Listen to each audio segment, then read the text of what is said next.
दोस्तों, हिंदू धर्म भारत का सबसे बड़ा और मूल धार्मिक समूह है।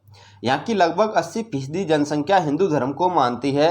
शायद ही देश का ऐसा कोई भी शहर या गांव होगा जहाँ कोई मंदिर ना हो। लेकिन इसके बावजूद आपको जानकर हैरानी होगी कि दुनिया का सबसे बड़ा हिंदू मंदिर भारत में नहीं बल्कि कंबोडिया में है और उसे अंकोर वाट मंदिर के नाम से जाना जाता है। और दोस्तों, आज की इस क्लास में इसी अंकोर वाट मंदिर के इतिहास के बारे में पढ़ने वाले हैं। तो चलते हैं अपने टॉपिक की तरफ। आज का टॉपिक है अंकोर वाट का मंदिर।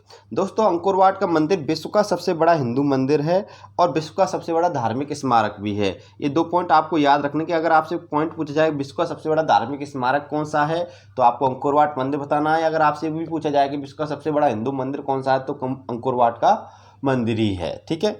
इसका प्राचीन नाम यशोधरपुर था, जो 162.6 हेक्टेयर के इलाके में फैला हुआ है। एक बात याद रखना कि जो अंकोर क्षेत्र है, इस अंकोर क्षेत्र का प्राचीन नाम यशोधरपुर था और वर्तमान में अगर इसके क्षेत्रफल की बात करें, 162.6 हेक्टेयर के क्षेत्रफल में ये फैला हुआ है ये मंदिर। यह मंदिर दोस्तों 12वीं सदी में बना था। उसके बाद में कुछ समय पश्चात 13वीं-14वीं सदी के पश्चात यहाँ पे बौद्ध शासकों का शासन रहा। इसके बाद ये गुमनामी के अंधेरे में चला गया। उसके बाद इतिहास में इसका जिक्र कम मिलता है। उसके बाद में 19वीं शताब्दी में एक पुरातत्वविद थे फ्रांस के, हेनरी महोत, उनकी नज़र इस मंदिर पर पड़ी थी और उसके बाद में ये मंदिर फिर से अस्तित्व में आया था। देखिए, ये मंदिर लंबे समय तक गुमनाम रहा और 19वीं शताब्दी के मध्य में एक फ्रांसीसी पुरातत्वविद हेनरी महोत की इस मंदिर पर नज़र पड़ी और इन्हीं के कारण ये मंदिर फिर से अस्तित्व में आया था। ये फ्रांसीसी पुरातत्वविद हेनरी महोत जब सिमरिप शहर में, यानी कंबोडिया के सिमरिप शहर में एक बांसों के जंगल में गए, तो उन बांसों के जंगल में घिरा ये मंदिर उनको मिला था और उन्हीं के बाद में, उन्हीं की नज़र पड़ने के बाद में उन्होंने ही सभी दुनिया के संसार के सामने इसको फिर से अस्तित्व में ये लेकर आए थे। बात करते हैं इनकी इस मंदिर की अवस्थिति की, कि मंदिर वर्तमान में किस स्थान पर अवस्थित है। तो याद रखें दोस्तों, यह मंदिर मेकांग नदी के किनारे अंकोर नामक स्थान पर अवस्थित है। नदी का नाम याद रखना कि अंकोर वाट का मंदिर किस नदी के किनारे है, मेकांग नदी के किनारे अवस्थित है। और स्थान का नाम क्या है, अंकुर, जिसे हम प्राचीन काल में पहले यशोधरपुर कहते थे, स्थान पर है। और यह स्थान कहाँ पर पड़ता है, कंबोडिया देश के सिमरिप शहर में पड़ता है। ये भी पॉइंट याद रखना है। इस मंदिर का निर्माण खमेर सम्राट सूर्यवर्मन द्वितीय ने करवाया था। ये सबसे इंपॉर्टेंट बात है, ये सबसे ज़्यादा एग्जाम में पूछा भी जाता है कि अंकोर वाट के मंदिर का निर्माण किसने करवाया था, तो सम्राट सूर्यवर्मन ने। और ये किस साम्राज्य से थे, खमेर साम्राज्य से थे। ये दोनों पॉइंट याद रखने हैं। इनका जो शासनकाल था वो 1112 ईस्वी से 1153 ईस्वी तक रहा। और एक बात और मैं बता दूं कि यह मंदिर इतना विशाल मंदिर था कि एक शासक के शासनकाल में इसका निर्माण संभव नहीं था। इनकी मृत्यु के बाद में इनके उत्तराधिकारी और एक भांजे थे धरणीन्द्र वर्मन, और धरणीन्द्र वर्मन ने इस मंदिर का निर्माण कार्य क्या करवाया था, पूर्ण करवाया था। बात करते हैं नेक्स्ट अगले पॉइंट में कि वर्तमान में जो कंबोडिया का प्राचीन नाम कम्बोज था, यानी जो वर्तमान कंबोडिया देश है इसका प्राचीन नाम क्या था, कम्बोज था। बाद में इसको कंपूचिया भी कहा गया। कंपूचिया के बाद में कंबोडिया के नाम से वर्तमान में जाना जाता है। और ये जो कम्बोज देश था, ये कंबोडिया के उत्तरी भाग में कम्बोज राज्य अवस्थित था, यानी ये उत्तरी भाग में अवस्थित था। एक बात याद रखनी है, जिसके संस्थापक कंबू स्वयंभू नामक आर्य देश यानी भारत के राजा ने की थी। और आरंभिक शासकों में श्रुतवर्मन और शिष्टवर्मन प्रसिद्ध हैं। यानी पॉइंट को यहाँ से समझना। एक बात में यहाँ पे क्लियर कन्फ्यूजन है इस पॉइंट में।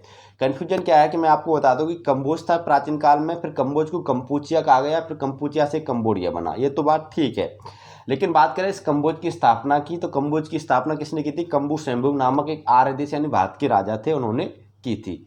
और इस कम्बोज राज्य के जो शासक थे, प्रसिद्ध शासक श्रुतवर्मन और श्रेष्ठवर्मन थे, प्रसिद्ध शासक थे।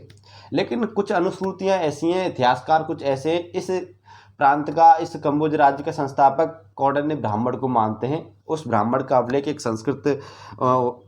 एक संस्कृत अभिलेख में मिलता है। ऐसा बताते हैं कि कौंडिन्य ब्राह्मण ने ही इस प्रांत की, यानी कंबोडिया प्रांत की, कम्बोज प्रांत की क्या की थी, स्थापना की थी। ये कुछ अनुश्रुतियों के अनुसार माना गया है। जबकि कुछ इतिहासकार ये भी बताते, कुछ पॉइंट बताते कि कंबू स्वयंभू नामक व्यक्ति ने, आर्य देश के राजा ने कम्बोज राज्य की स्थापना की थी। अगर बात करें कौंडिन्य ब्राह्मण की, तो कौंडिन्य ब्राह्मण का उल्लेख तो मिलता है, लेकिन वो फूनान प्रांत से मिलता है।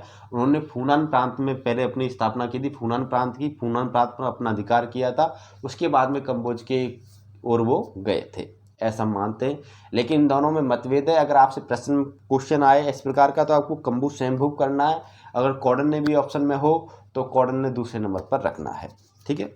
अब बात करते हैं 9वीं शताब्दी में जयवर्मा तृतीय कम्बोज के राजा हुए, यानी कम्बोज की स्थापना तो हो गई। अब इसमें मतभेद तो मैंने आपको बता दिया कि कौंडिन्य ब्राह्मण थे या कम्बु स्वयंभुव थे, लेकिन कम्बु स्वयंभुव के नाम से स्पष्ट हो रहा है कि कम्बोज इन्होंने ही बसाया होगा। अब इसी कम्बोज राज्य में क्या हुआ कि 9वीं शताब्दी में जयवर्मा तृतीय, ये पॉइंट सबसे याद रखना कि जयवर्मा तृतीय कम्बोज के राजा हुए थे और उसी ने लगभग 860 ईस्वी में अंगकोर थोम, यानी थोम का अर्थ यहाँ पे क्या है, राजधानी, और अंगकोर, ठीक है, तो अंगकोर राजधानी नामक अपनी एक राजधानी की नींव डाली थी और यह राजधानी लगभग 40 वर्षों बाद 900 ईस्वी में बनकर तैयार हुई। पहले इसे यशोधरपुर के नाम से जाना जाता था और आगे चलकर यह अंकुरवाट के नाम से प्रसिद्ध हुई। यानी मेन पॉइंट में तो आपको बता देता हूँ कि सबसे ज़्यादा प्रश्न पूछे जाते हैं कि इसका निर्माण किसने करवाया था, सूर्यवर्मन द्वितीय ने। इसका प्राचीन नाम क्या था, यशोधरपुर था। ये 2 पॉइंट आपको याद रखने हैं। किस नदी के किनारे था, मेकांग नदी के किनारे। और बाद में गहराई में चलते हैं, अगर पॉइंटली डीपली जाते तो ये सारे पॉइंट आपको अवश्य करने हैं। अब बात करते हैं नेक्स्ट अगले पॉइंट में कि यह मंदिर किसको समर्पित है, भगवान विष्णु को समर्पित है। सबसे ज़्यादा इंपॉर्टेंट पॉइंट यही है। अगर आपसे पूछा जाए कि अंकुरवाट का जो मंदिर है वो किसको समर्पित है, तो भगवान विष्णु को समर्पित है। एक बात याद रखना। लेकिन ऐसा नहीं है कि यहाँ के शासक वैष्णव थे, यहाँ के शासकों ने, पूर्व शासकों ने शिव मंदिरों को भी काफ़ी बनवाया था। यहाँ पे शिव मंदिर भी काफ़ी देखने को मिलेंगे। लेकिन बात कर रहे हैं हम अंकुरवाट के मंदिर की, तो ये अंकुरवाट का जो मंदिर है ये भगवान विष्णु को समर्पित है। यह मंदिर मेरू पर्वत का प्रतीक भी माना जाता है। ये इंपॉर्टेंट पॉइंट है। ये सारे पॉइंट मैं आपको बता रहा हूँ, ये सब एग्जाम की दृष्टि से इंपॉर्टेंट है। अगर इसमें से क्वेश्चन अच्छा बनाता है एग्जामिनर तो इन सभी पॉइंटों को अवश्य कवर करता है।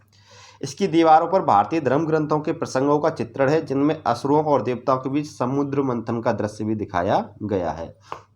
इस मंदिर की दीवारों पर हमारे जो धार्मिक ग्रंथ हैं, रामायण, महाभारत, उनके क्या है, चित्र अंकित हैं। ठीक है, ये बात याद रखना है। उन सभी चित्रों में सबसे जो प्रसिद्ध चित्र माना गया है वो समुद्र मंथन का चित्र माना गया है। यह मंदिर मिस्र एवं मैक्सिको के पिरामिडों की तरह सीढ़ियों पर उठता गया है। इसका मूल शिखर लगभग 64 मीटर ऊंचा है और इसके अतिरिक्त जो अन्य सभी 8 शिखर हैं वो 54 मीटर ऊंचे हैं। मंदिर 3.5 किलोमीटर लंबी पत्थर की दीवार से घिरा हुआ है और उसके बाद में 30 मीटर खुली भूमि और फिर बाहर 190 मीटर चौड़ी खाई है। यह खाई मंदिर के चारों ओर है, जिसकी लंबाई 2 मील है और दूर से यह खाई झील के समान प्रतीत होती है। आपने मंदिर का चित्र, आपने स्टार्टिंग में फोटो पिक देखी होगी, उस पिक में आपको ये मंदिर दिख रहा होगा। इस मंदिर को आपने देखा होगा, इस मंदिर, ये मंदिर है, आपने देखा होगा। इस मंदिर के बीच में एक शिखर है जो मूल शिखर बोला जाता है, जो 54 मीटर ऊंचा है। इसके चारों कॉर्नरों पे एक फिर शिखर हैं जो 54 मीटर ऊंचे हैं। फिर इसके अलावा एक और बाउंड्री हो रही है, इन बाउंड्री पे भी एक एक शिखर हैं, इनकी भी 54 मीटर ऊंचाई है। फिर 3.5 मीटर यहाँ पे क्या है, दीवार है। फिर 30 मीटर खुला मैदान है। फिर उसके बाद में यहाँ पे क्या है, एक गहरी खाई है जो लगभग 700 फीट चौड़ी है, यानी 190 मीटर चौड़ी है। ठीक है, एक बात याद रखना है। तो ये सभी पॉइंट इस मंदिर की विशेषताओं को घोषित करते हैं, विशेषताओं के बारे में बतलाते हैं। इन सभी पॉइंटों पे आपको ध्यान देना है। मंदिर के पश्चिम की ओर खाई को पार करने के लिए पुल बना हुआ है। ये भी याद रखना, किस दिशा में बना हुआ, पश्चिम की ओर पुल बना हुआ है। किसको, उस खाई को, यानी जो 700 फीट चौड़ी मैंने खाई बताई थी, उस खाई को पार करने के लिए क्या बना हुआ है, एक पुल बना हुआ है। और पुल के पार, यानी पुल को पार करने के लिए मंदिर के प्रवेश के लिए एक विशाल द्वार निर्मित है, दरवाजा निर्मित है। यहाँ द्वारा नहीं है, ये द्वार है, दरवाजा निर्मित है जो लगभग 1000 फुट चौड़ा है। अंकोल क्षेत्र में 1000 से अधिक छोटे बड़े मंदिर भी हैं। इनमें अनेकों मंदिरों का क्या किया गया है, पुनर्निर्माण किया गया है और यहाँ पे लगभग 20 लाख पर्यटक प्रतिवर्ष यहाँ इस मंदिर को देखने आते हैं। राष्ट्र के लिए सम्मान के प्रतीक इस मंदिर को कंबोडिया के राष्ट्र ध्वज में भी स्थान दिया गया है। एक बात याद रखना, कंबोडिया का जो राष्ट्रीय ध्वज है, उस राष्ट्रीय ध्वज का में भी जो चिन्ह है बीच में, वो कंबोडिया का अंकुरवाट मंदिर का ही प्रतीक यानी फोटो दिया गया है, यानी राष्ट्र ध्वज में इस मंदिर को शामिल किया गया है। ये सबसे इम्पोर्टेंट बात है। बात करते हैं नेक्स्ट अगले पॉइंट की कि वर्ष 1992 ईस्वी में इस मंदिर को यूनेस्को की विश्व विरासत सूची में शामिल कर लिया गया। ये पॉइंट याद रखना आपको कि अंकुरवाट के मंदिर को यूनेस्को की विश्व विरासत सूची में कब शामिल किया गया था, 1992 में शामिल किया गया था। और वर्ष 2007 में अंतर्राष्ट्रीय अनुसंधानकर्ताओं के एक दल ने उपग्रह से प्राप्त फोटोग्राफ एवं अनेकों अन्य आधुनिक तकनीकों का उपयोग करते हुए यह निष्कर्ष निकाला कि अंकुर औद्योगिकीकरण के पूर्व विश्व का सबसे बड़ा नगर था, जिसका क्षेत्रफल कम से कम 1000 वर्ग किलोमीटर था। अंकोर को एक जल नगर के रूप में माना जाता है क्योंकि इसमें एक जटिल जल प्रबंधन व्यवस्था विद्यमान थी। ये सबसे इम्पोर्टेंट बात याद रखनी है कि अंतर्राष्ट्रीय अनुसंधानकर्ताओं के दल ने जब सर्वेक्षण किया था तो उन्होंने ये बताया था कि जब औद्योगिकरण विश्व में नहीं फैला था तो उससे पहले ये क्या था, विश्व का सबसे बड़ा नगर था। ये थी अंकोर वाट मंदिर के इंपॉर्टेंट फैक्ट्स, इंपॉर्टेंट जानकारी, इंपॉर्टेंट नॉलेज। दोस्तों वीडियो अच्छी लगी हो तो वीडियो को लाइक, शेयर एंड हमारे चैनल को सब्सक्राइब अवश्य करें। फिर मिलते हैं नेक्स्ट अगली वीडियो में।